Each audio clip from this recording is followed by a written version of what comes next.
Sports. 98.5, the Sports Hub. That one stroked deep to left center field. That's way back there. Head of the wall. It is gone. Kristian Campbell with his first major league home run. Absolutely destroys that one into the bullpen to tie the game 2-2. Well, he got a good hitter's count here, right? 1-0, gets one right down the middle. I tell you, this kid, we talk about violence in batting practice. We haven't seen much of it. He's getting his hits. But this one here, he tries to get the ball in the air, and he drives it. This kid is strong. Kevin, we talked about the hips, the keeping the hands back. He creates some torque. That thing got out quick. Yeah, he hits the ball hard, right? And it's just, it's an unorthodox look because it looks like he's lunging her out, but those hands are back. And he does that. I'm telling you, if Shohei does it, you could see this, the hands and the hips go, but like you said, the shoulder stays. And once you hit barrel to baseball, that's a pretty swing. They talk about through the zone. End of story. Tony Gwynn talked about that his whole career, staying through the zone. Yep, stay through the zone. You think Kristian Campbell was happy over the weekend with his first home run, and guarantee he's happier today, which we'll get to momentarily. New contract for the latest new fan favorite of the Boston Red Sox. 617-779-0985. It's Wednesday on the Baseball Hour. Jimmy Stewart, you know what that means? Our baseball tribal chief is here, Jared Carrabis of Underdog Fantasy. Jared Carrabis, every Wednesday during the baseball season, right here in studio with yours truly.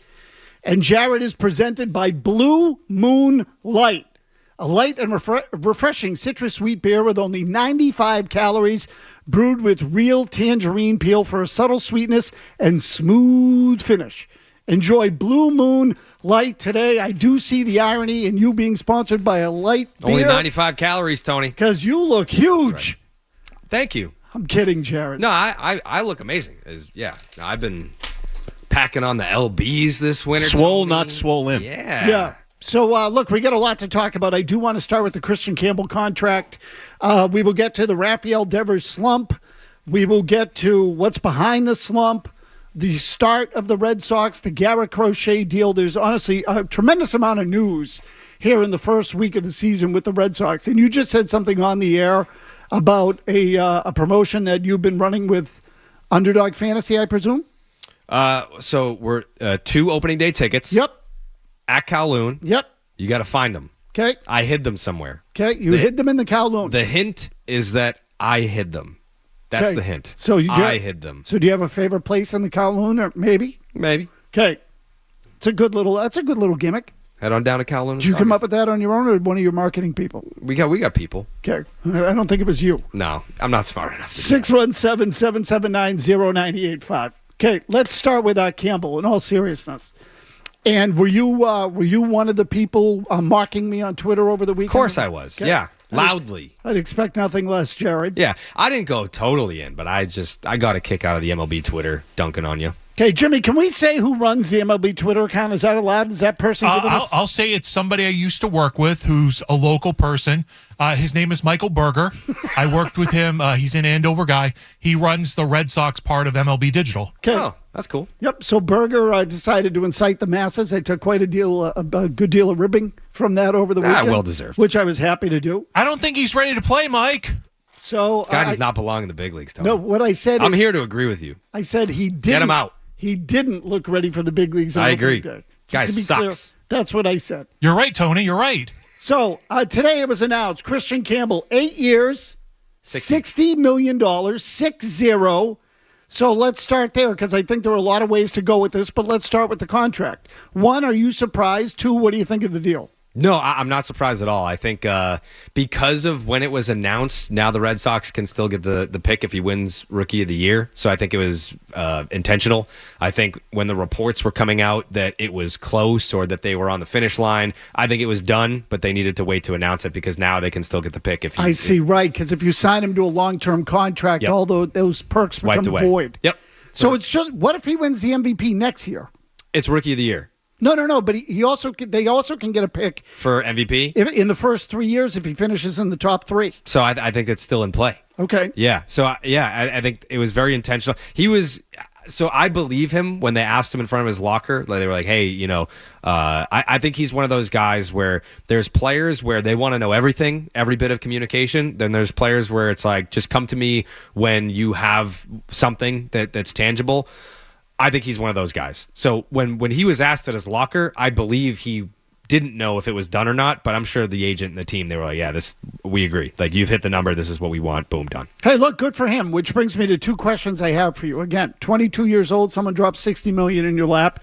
You take it. But let me ask you this in two parts. Number one, what do you think of the deal from the Red Sox perspective? Oh, it's brilliant. Yeah, I mean, this is exactly what you should be doing. I don't want to start on a negative here, but Roman Anthony does not sound like he's interested in anything like this. I think he's just going to play it out, which on the player side is smart, especially when you're the top prospect in the league.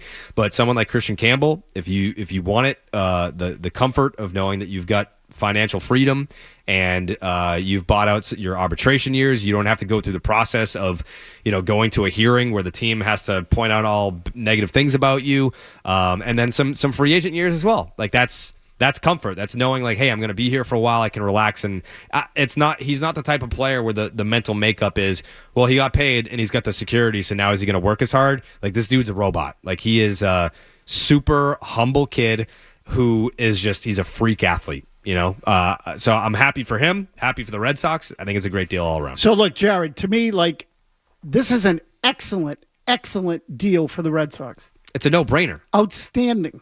You're not going to get many chances to do deals like this if you're the Red Sox. Whether you're John Henry, Craig Breslow, Theo Epstein, there aren't many. This deal is so heavily skewed to the team side that, frankly, I think, I'd be almost a little embarrassed if I were them to announce it. Because really, and that has been the reaction throughout Major League Baseball, at least this afternoon on a preliminary basis. And let me make this part clear. I'm not mocking Kristian Campbell for taking the deal. Okay, I have no idea what Kristian Campbell's upbringing, personal, I don't know any of that.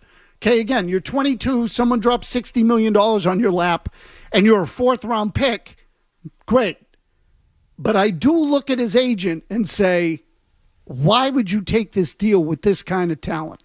Because this kid is a talent. It's up to the player. Okay, it is up to the player, but true or false, extremely team-friendly. Extremely team-friendly, yes. I think based on the skill set that Campbell has, if he played it out, you're talking 2-3x, at the end of it, because you also have to factor 8 years from now, what do Major League Baseball salaries look like? Bingo. We just looked at what Juan Soto got. Like, some guy, look at what Alex Bregman got if you go shorter for a higher AAV. But yeah, I mean, 8 years he'll be 30. Like, he'll be going into free agency the same time that Bregman just did. So it's not like he won't have an opportunity to sign a huge deal. He'll have that chance.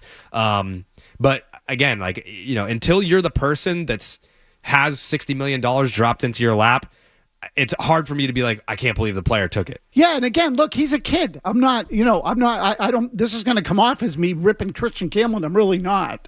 I'm just telling you that I look at it and I say, and I'm glad you brought up Bregman to just give you a comp. Alex Bregman, and he was a high pick. He was number 2 in the draft, right? He was first round, second overall. Yeah. Okay, second overall in the draft. Alex Bregman in his first 6 years in the big leagues. Okay, because that's effectively what this deal is.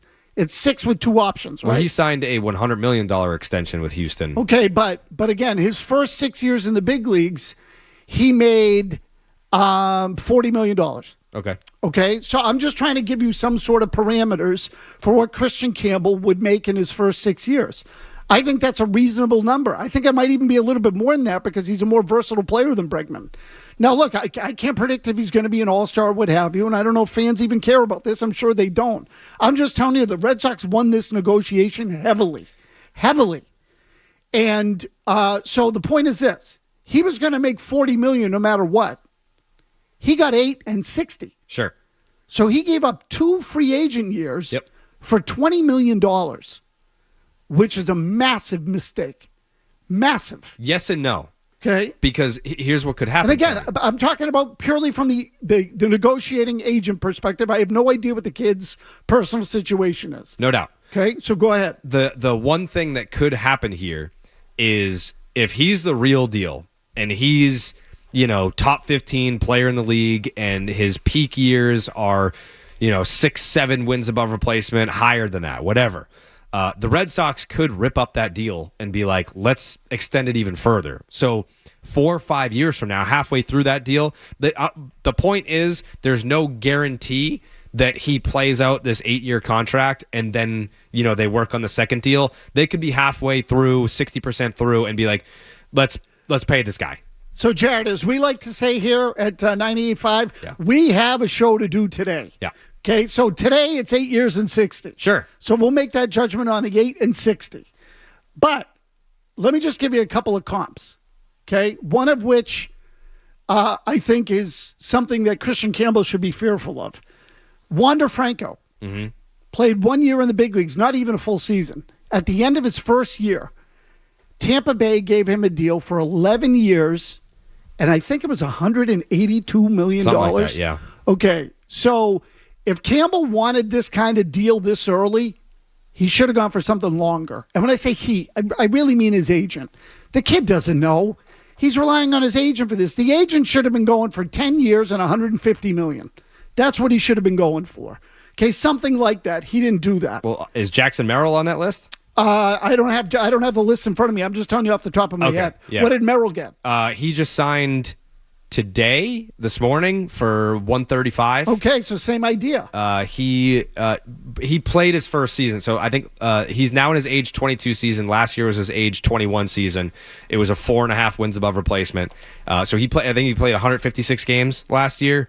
Hit about 300, slugged 500. It was like an 8-something OPS, and 30-something doubles, 25 homers, and he ended up getting $135 million over 9 years. Okay, so again, to me, just more than double what Kristian Campbell got. Yep.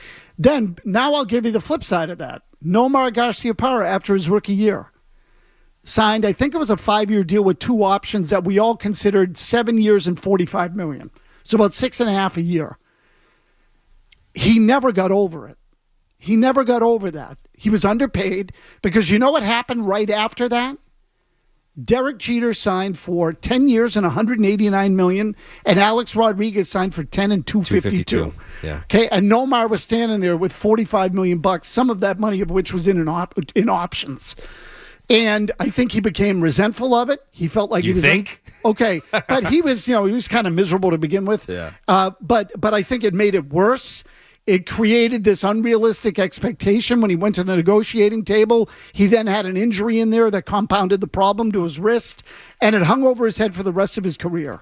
So I'm just, sometimes these things are, can really affect you negatively if you sign the wrong deal. And I am willing to bet here today that Kristian Campbell in 3 years is going to fire his agent. You think so? Yep, I do. His agent will not see the end of this contract. That's a prediction. It's a good take. But I don't know how many people really care about the fact that the Red Sox won the negotiation. They like the player. They like the contract. It's good for the team. It's good for the fan because they are going to be able to now, in theory, spend more money on other players, keep a roster intact. Just quickly, because you mentioned it, you don't think Roman Anthony would sign a deal like this? It sounds like that's not the case. Yeah, okay. It sounds like he's not interested in doing that. Okay, Tristan Casas clearly wouldn't have signed this. No, but now I bet he would. That's the difference that a year can make.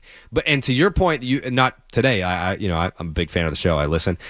You pointed out a year ago at this time, Kristian Campbell was an A-ball. Yes. So that plays a factor too. No question. Hey, I was an A-ball a year ago, and now I'm on an opening day roster in the big leagues, and now they're throwing $60 million at me. Yes, sure, yeah, why not? Would Marcelo Meyer sign a deal like this? Maybe. Yeah, maybe. I don't know that he wouldn't. But he would probably want more money just because he was the first round guy. Yep. He was the 4th pick. So it's a little bit different of a tax bracket when you're like, hey, this is what my stock is. This is the player that I think I can be. So I don't think that he's someone that's like, I don't want to be talked to about a deal, but I don't think he's signing for this price. So to your point, Tristan Casas' first round pick has not been signed. Anthony, I think, was 2nd round, right? No, I thought you meant Meyer. Yeah, Meyer was first round. Yep. And meanwhile, Brian Bayo and Ceddanne Rafaela, international free agents, and not necessarily like super highly regarded, bonus babies, for lack of a better word. But, I think there's a reason the Red Sox were able to secure the deals with some of the players they have. Sure. Anyway, I want to get to Rafael Devers. Everyone wants to talk about Rafael Devers. What's wrong? How do they fix it? Do the Red Sox really have any sort of recourse to, I don't want to say discipline him, but to help solve the problem? All of that stuff when we come back on the Baseball Hour with Jared Carrabis.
thing, and he was very vocal about it a few days ago. And the shoulder, he's fine. Now it's a matter of keep working hard at getting to the point of hitting the ball out in front. He will hit, no doubt about it. That's something that we all know.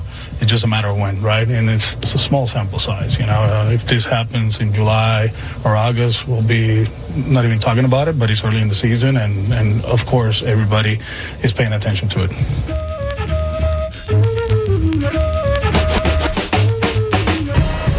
It's Alex Cora on Rafael Devers. Everybody has an opinion on Devers.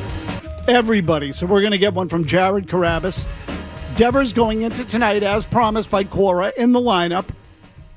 0 for 19, 15 strikeouts through 5 games. Not 19 strikeouts. What did I say? I said 0 for 19. Yeah, you said 0 for 19 with 15 strikeouts. I said it's not 19 strikeouts. It could be worse. Oh, okay. Sorry, I misunderstood. Right, that's right, Jared. I forgot. You see the positive in everything. I do. So let me ask you point blank, what's going on with Devers? So I think everyone's looking for one singular answer, and it's just not that. I was just asking around the last couple of days. I'm like, is it the shoulder? Is it that he doesn't want to DH? Is it mental? Is it, the routine? It's all of it. It's all of it. And now because it's so focused on, it's become a national story, not just a regional story.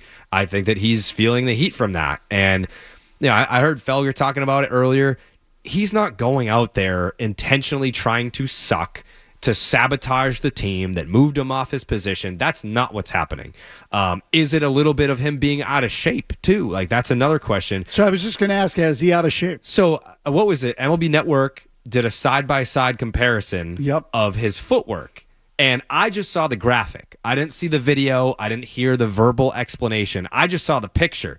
And they were trying to show a side-by-side of his feet, but my eyes went to the picture. And I'm like, are they showing me that he's fat? Like, I don't like. What are you trying to show me? Because his legs look thicker. But again, I think it's lazy to just be like, oh, he put on some weight and that's why. I don't think that's why. It's so many different things. It's whatever it is. All of the above. It's the footwork. It's maybe that he is out of shape. It's maybe that it's now a mental thing. Maybe his shoulder or shoulders, plural, are not healthy. I don't think it's one singular reason, and that's why it's as bad as it is right now. Okay, but separate the cause and effect. Is he in shape? Jared. Was he ever in shape, Tony? Okay, but Jared. He's always been a little fluffy. Okay, but so the answer is no. Well, the question is no. The question is, did he put on some weight? Yes. So I think he's heavier. Again, if you look at the picture, and I think everybody had the reaction you did on the MLB Network, which is when the piece was intended to be a swing breakdown. Sure. When you see it, it looks like a before and after. Yeah. And so he's heavy. Now, the question then becomes, why is he heavy? But if you were to power rank the reasons why he's struggling... Okay, but I said separate them. But let's just say, for the sake of argument... Lots of fat guys have hit. Exactly. But if we were to power rank the reasons why Rafael Devers is 0 for 19 with 15 strikeouts, I don't put the weight in the top 3. Okay, is the weight at all a reflection on the fact that he didn't do as much work? In the offseason? Yes. Yeah, that's probably, yeah. I Okay. mean, he lives on a farm in the Dominican. Like, it's not like, I don't know what he does in terms of his offseason workouts. He's not one of those guys that shares what I'm up to in the offseason on his social media. He tends to, move in silence and not publicize what he's doing. But yeah, he has noticeably put on some weight. But again, it's the shoulder was an issue last year. I do believe it's now a mental issue. And I think he was pissed off about moving off third, and he went in, agitated to the season. You have to be locked in. Like, big league baseball, it's very difficult. Like, that number one thing that we need to point out here, hitting a baseball at the big league level, very hard. But you can't give him the pass and say, oh, well, it's hard. He's off to the worst start in 200 years of professional baseball. He's in a different tier of this is not good right now. But to try and explain away why this is happening, I think people are just looking for one singular answer, and it's not one thing. So my explanation is not that far from yours, but let's do this with Jared. We'll take some calls, and we will throughout the show. 617-779-0985. Sean's in Colorado, and Kristian Campbell. Go ahead, Sean. Hey, guys. How's it going? Good. First off, Jared, all I'm hearing about torpedoes and Bregman, I'm hearing that we're going to be building some submarines. Hell yeah, brother. Also, Tony, you got to cut Jared some slack. He was very complimentary of you on the pod this week. So I just wanted to talk a little bit about how, we got these young guys and we're trying to extend them. You guys kind of touched on Casas. My question, I guess, would be, Jared, you talked a little bit on the pod this week about how Casas would maybe rather be right and still strike out on a pitch that was a ball than maybe foul it off in battle. Mm-hmm. To me, that screams a little bit of pride and ego. Do you think that got in the way of him trying to sign a deal last year, and maybe the Red Sox didn't want to meet that regard? And then, Sean, I'm going to stop you there just so we can get to other calls. But before Jared, you even answered, Jimmy, I want to get the part on the podcast where he said something nice about us. It was a lot. No, it was about you. Oh, about me specifically. Yes. Yeah, we don't get many of those. I would like to have that. Yeah. So, but go ahead, on Jared. Casas? Yeah. Yeah. So, kind of what I said on the podcast was there were some at bats late last year and to start this year where it would be a 2-strike count and the ball would be like an inch below the zone and he would just take it. I think Casas is a guy that knows his strike zone very well, but it's a matter of just, and I'm not trying to insult Casas, but it's a matter of knowing baseball. And some of these, it's not just a Casas thing. I see it with young players all the time where they are so obsessed with the science behind hitting and knowing their strike zone that some of them would rather take strike 3 and go back to the dugout with the iPad, see that it was confirmed a ball, and be like, I was right, I know the strike zone, rather than shortening up, fighting off a pitch that may be, an inch below the zone. Like, I'm trying to foul this off to continue the at-bat. Would rather be right about a ball out of the zone than battle. And it's not just a Casas thing. It's just something that I notice with him because I think he's so vocal about, like, I know the strike zone. He's vocal about everything. He is, which rubs a lot of people the wrong way. Not me specifically, but I think it's a work in progress. And there was a story about this. I think Mass Live had the story about it in September about this topic where, he's trying to be more aggressive with pitches in the zone, but also if it's close, I have to expand the zone a little bit with 2 strikes. Like, you just kind of have to do that. Like, that's the game. Either you want to be standing up there with a chance to foul something off and maybe get a pitch in the zone that you can drive, or you can just watch it go right by you and strike out. Maybe if the umpire makes a bad call, and next thing you know, it's like, okay, you were right, but you're also out. He got a little bit better at that last year. I'll just say quickly, I know there was an at-bat over the weekend in Texas. It might have been, no, he didn't play on opening day in Baltimore. So it was in Texas. He got called out, strike 3 on a ball on the inner part of the plate. It was off the plate. He was right. It was a ball. Yeah. They showed the replay of it. But swing the bat. What was the old thing they used to teach you when you were a kid, for crying out loud? It was, with 2 strikes, if it's close, swing. Or at least, like, protect. Right. Like, you can check swing and foul a ball. Well, right, exactly. Like, there is an art to that, too. So you can't just take the cold thirst. What good does it do the team for you to go back and say, see, I was right? Well, whoop-de-doo. They called you out. Fight for your at-bat. Every at-bat counts. Anthony on the Cape on Kristian Campbell.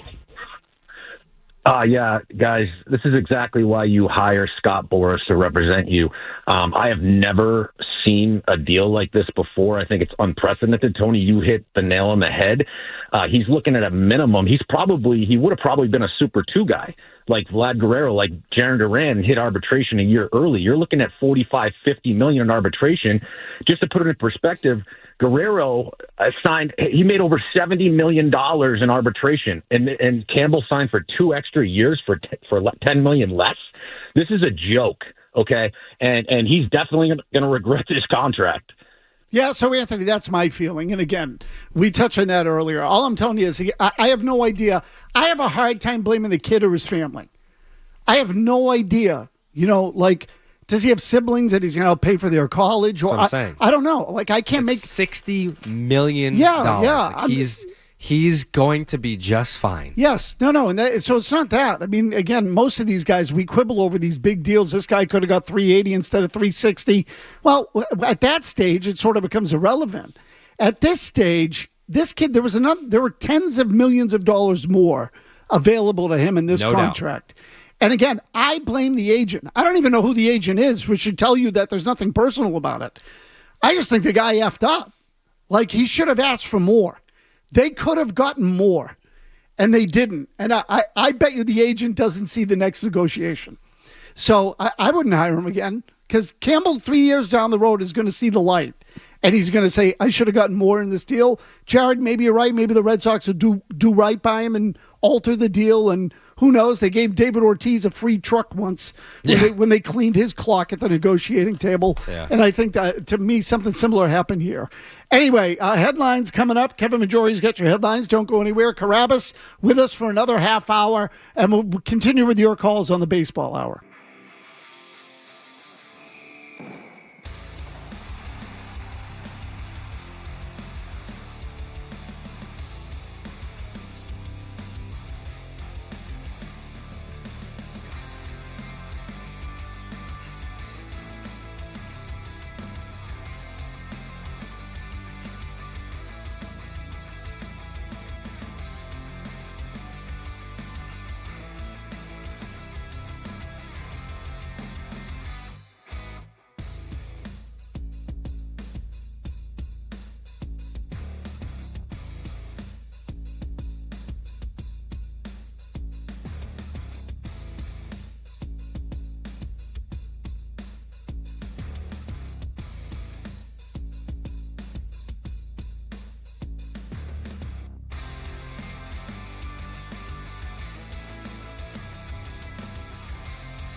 get into a spring training game.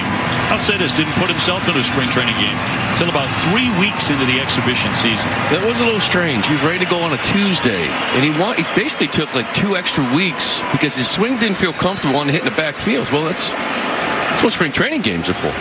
Stats don't count. Get in those spring training games and find your swing rather than the backfield. Yeah, that's weird to me. I'm sorry. You want to play. You come in excited with the boys. Okay, a day or two, great, but...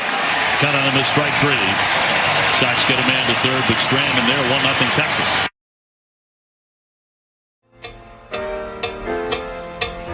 We played that a couple of times this week. That sequence, that conversation caught my attention in the game over the weekend against Texas. And I'm just trying to speak from experience, Jared, because I know how this stuff happens. You're walking around before the game, you're talking to some people, blah, blah, blah, and then, whether it's someone in uniform, out of uniform, sitting around the ballpark, it's like, yeah, wow, what's going on with Devers? And someone says, well, look, don't quote us on this. We wanted him on the field, with 2 weeks to go in spring training. We wanted to give him 2 weeks of games. He didn't want to do it. He said, no, I want to stay back here, so we let him. We trusted him. And now he didn't get enough at bats, and he looks it. He didn't get the timing down. He looks like it. So, the broadcasters are in a tough spot, okay? So they're with the team all the time, and they got to do the job, and they got to deal with the people. So once they go into that area, like he put it, and O'Brien said it, he really prevented himself from getting in games, as if to say he blocked it. And then he gets into games. He doesn't have that many of them. And all of a sudden the season starts, and Nathan Eovaldi's on the mound throwing 97. And now what? Now you're not ready. So I put a lot of this on Devers. And just quickly, because we were talking about how did this all, what's the reason? He clearly was told to rest during the winter because of his shoulders. That goes back to the end of last season, so that's apparent.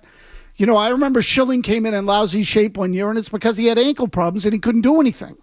And I went, ooh, my fault. And I criticized him for it. And then I was like, that was my mistake. Mm-hmm. I forgot about the fact they had an ankle issue. So in Devers' case, the shoulders. So he couldn't swing or throw.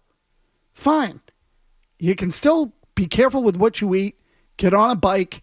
Then he came to camp, and they gave him the news. And he got pissed. So now it's like, oh, so you guys control me now? You tell me where to play? Fine. I'm going to tell you when I'm ready to hit. F off. I'm staying on the backfield.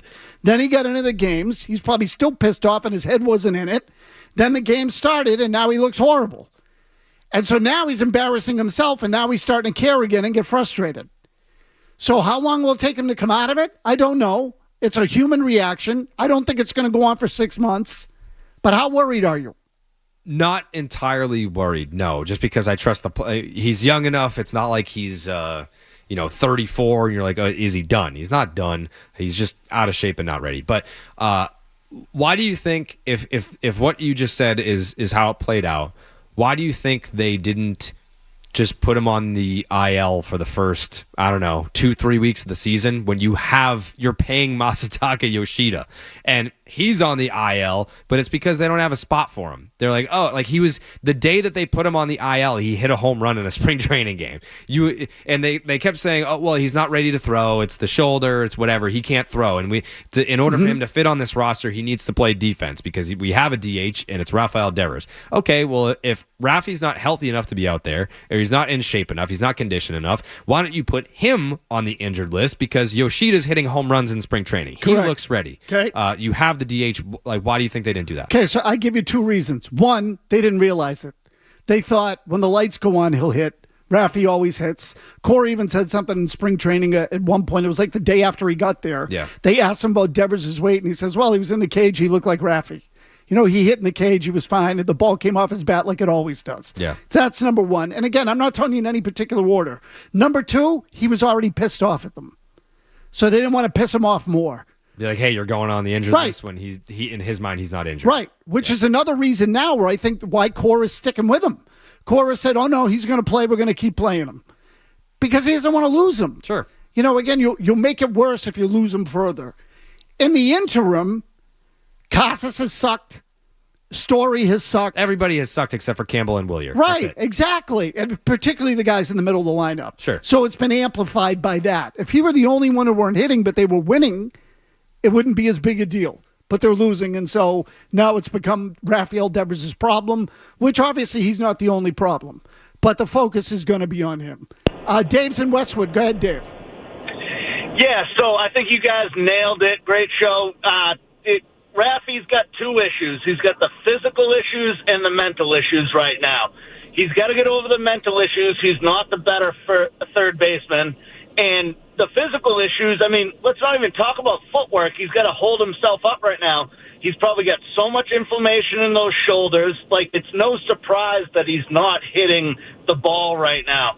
So I think he will get back. I hope he does, but he's got to figure that out. But until then, he's no use to the Red Sox. Yeah, Dave, I'm going to let you go. So the inflammation in the shoulders thing, Cora says he's fine. Yeah. I don't think there's a physical thing anymore. Why would they tell you at this point? If they're going to keep trotting him out there, it would be negligence to be like, yeah, we know that his shoulders are messed up, but he's hitting second today. Why would they tell you? Yeah, I don't think he'd be out there. I think that if he were having a physical problem like that was significant, I think they would have done what you said and put him on the injured list and say he's not ready. It was just, it was a very laughable visual to put Yoshida on the injured list the day that he hit a home run in a spring training game and say, we're going with Rafi when, at the time, it's, hindsight's 2020. We can't say, oh, he wasn't ready. Everyone, I don't think that anyone going into opening day thought it was going to be like this. No way. Or even if it's, let's just say he started the season 4 for 19 with 12 strikeouts or whatever. I mean, he is historically bad right now. Mm-hmm. And I don't know if they lose tonight or whatever, you can't let the division get away from you. Like it's April 2nd, but to what we discussed in many years past, it's not about the record. It's about how many games behind you are from the team that you're chasing. And if they get 5-6 games back, it doesn't matter how early it is. That's a lot of ground to make up, no matter how long you still have left in the season. Yeah, no. I don't think, again, I wasn't disagreeing with you. I was agreeing with you. Dave in North Providence. Dave, go ahead.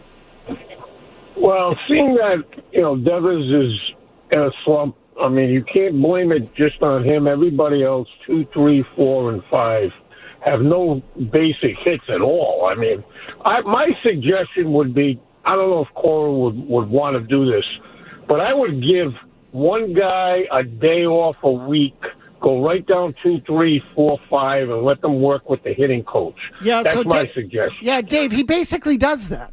And I don't know about the part with the hitting coach, but Trevor Story didn't play the other day. David Hamilton played shortstop. And you don't need a day off to work with a hitting coach. That's what they do before the game. Right. So, they basically are doing that. That's not it. So everybody thinks they have some sort of magic solution and they want to blame the manager, do this, do that. I'll say the same thing. When you're 2 through 5 hitters who are making a combined $100 million or whatever it is, when they are, striking out, hitting 100 and striking out half the time, no manager can fix that. You can get freaking Casey Stengel and Connie Mack out there. They're not going to fix it. I will say this. Confidence is not lacking in the room, though. And talking to some of the guys as recently as the last loss, they're like, we're talented. We know that we're good. We're going to be good. Guys are going to hit. And when you look at it, obviously we're highlighting the offense or the lack thereof. Bullpen's been good. Rotation's been good. And I would say going into the season, the offense is this team's greatest strength. So if that's what's failing you right now, they're going to click eventually. Like, this team is going to figure it out. Like, they're going to have a good season. But they do need to get Rafi right, because there's a difference between, I had a slow start, I slumped to start the year, and whatever the hell is going on with Rafi. Two wildly different things that are happening. How much of the impact in the room is Bregman making? Huge, especially on the young guys, which you talked about earlier. But, the fact that, you had Roman Anthony, Kristian Campbell, Marcelo Meyer in camp, and the veteran guys are not traveling. They're not hopping on the bus. And it's like, okay, so Bregman said, you're paying me $40 million to be a presence, not just get in the box and hit homers and play a Gold Glove third. You want me to make an impact on the younger guys. He was hopping on the bus and going on the road trips with the younger guys. He's buying them suits. He's teaching them how to be a big leaguer, which the last 3 years, outside of Justin Turner, who I think he made a profound impact, especially on guys like Jarren Duran, there hasn't been that guy. There hasn't been the guy to be like, hey, young superstar players, here's how you act like a big leaguer. Here's how you carry yourself. Here's how you prepare for 162 games. Bregman is doing that with these guys, which is awesome. They needed that. They needed that a lot. And which brings me to another topic that I heard today regarding Bregman. Hey, your buddy Trevor Story just hit a home run. Oh, he did? Yeah. Look at that. Oh, right. They started at 6:30. They sure did. Oh, I forgot about that. Story homered. Yeah. Wow. So what's that old expression? Even a blind squirrel finds a nut? Oh, Tony, you're a hater. Against Zach Eflin? Must have been a hanging breaking ball in the inner half of the plate. It was middle. Uh-huh. Was it hanging? It was up there, yeah. I told you. I didn't even see it, and I knew. Yep. I want to ask you one more thing about Bregman when we come back. The torpedo bat. We'll do that next on the Baseball Hour.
case you're wondering, Red Sox are up 1-0 in the second inning in Baltimore. Garrett Crochet on the mound has thrown just 12 pitches as he starts the second inning. That's a good sign. You just call him Carrot Crochet? I said Garrett Crochet. Okay, I'm just asking. Carrot? He's not a redhead, is he? No, I don't believe so. Okay, we don't know he's bald. So since we're mentioning Crochet, the contract, let's do the same thing we did with Campbell. Go ahead. I love it, Tony. Okay. I love it, Tony. Why? So here's one of the guys, besides Tony Maserati, there's one guy whose baseball opinion I hold in very high regard. That's Mark DeRosa of MLB Network. Excellent. He was not super pumped about it. He said $170 million. He's got 1 year in the big leagues. But we discussed this on Baseball is Dead this morning, my MLB podcast. And the general consensus was there's always going to be a complaint when you pay a pitcher. Because if, in Garrett Crochet's case, he's got 1 year in the big leagues. He's 25. Yep. You love the stuff. You love the velocity. You love, to quote you back when talking about John Lester, you love the ass, meaty ass. Oh, he's got a horse's ass. Horse's ass. You need that. But when you have a guy that has, routinely thrown 200 innings in the big leagues for 6-7 years, well, then you say, well, he's got a lot of miles on him. If he hasn't gotten clipped yet, well, it's ticking time bomb elbow. So there's always going to be a critique when you pay a pitcher a large sum of money, which is what the Red Sox did with Garrett Crochet. I am more than fine with rolling the dice on a dude that throws 100 miles an hour from the left side that has his best pitch isn't even his fastball. So yes, like I identify the guy. You like the stuff. You like the makeup. You like the physical body of the guy. Yeah, 100% all in, and it's for less than $30 million as an average annual value. Yes, sign me up. Find me a pitching contract that doesn't come with risk. Doesn't exist. No, it's a unicorn. It doesn't exist, and so I look at it with this guy pretty simply, which is you traded 2 first-round picks for him basically, and 2 other kids. One of them was a 4th rounder, and then. Wickerman Gonzalez was in there too, right? Mm-hmm. So you traded a good haul and talent for him. Did you do that for 2 years? No. Of course not. No. Right? You did it to have him for multiple years, for like 6-7 years, which is exactly what they did. So pay him. Yes, there's risk. So what? And unlike many 25-year-olds who throw that hard, this guy throws strikes. He's not a big arm who's raw. He's a big arm who's more polished. I'm a little worried about the delivery. He kind of pulls, he kind of drags his arm, slingshots the ball a little bit. So there'll probably be another injury at some point. It's the way it goes. Pitchers come with risk. I'd rather risk it on a 25-year-old. I'd risk it on Max Fried, too, whom I love. But anyway. Jared, always a pleasure to have you here, buddy. Good to see you. It's good to be back, Tony. Seriously, I agree. I told you, you and I could, I think, talk baseball for hours. Hours. Days. So maybe I'll join you clowns on that podcast some night. I would love that. Come on by. We're going to do a live stream at the home theater that I just showed you. We'd love to have you there as well. Is Milliken going to be there? He's always there, yeah. Okay, he then doesn't I'm always in. have a shirt on, though, so that's the thing.